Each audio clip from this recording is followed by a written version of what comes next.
बदलापूर येथील अवैध श्रीबीज विक्री प्रकरणी डॉक्टर अमोल पाटील याला नाशिकमधून ताब्यात घेण्यात आलेलं आहे। आज डॉक्टर अमोल पाटीलला कोर्टात हजर करण्यात येईल। यामध्ये गेल्या 5 दिवसापूर्वी मी स्वतः बदलापूर पोलीस स्टेशनला भेट देत खरं तर तेथील सर्व विभागाशी संपर्क साधला होता आणि या दरम्यान पोलिसांना सूचना देण्यात आल्या होत्या की केवळ बदलापूर नाही, नाशिक नाही, ठाणे नाही तर संपूर्ण महाराष्ट्रामध्ये या संपूर्ण प्रकरणाचा तपास करावा। त्या अनुषंगाने ही तपासाची कारवाई सुरू आहे।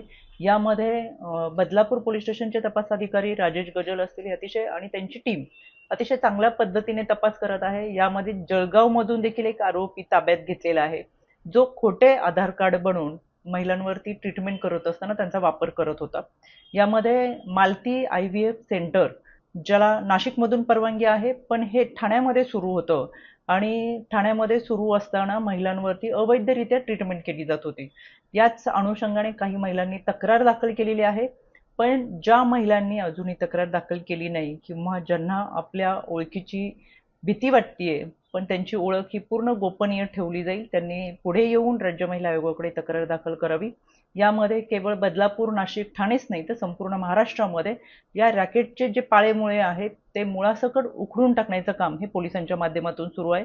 राज्य महिला आयोग म्हणून आम्ही यावरती संपूर्णपणे लक्ष देतोय, त्याच्यामुळे कोणीही पीडिता महिला असेल तर त्यांनी समोरून आपली तक्रार दाखल करावी।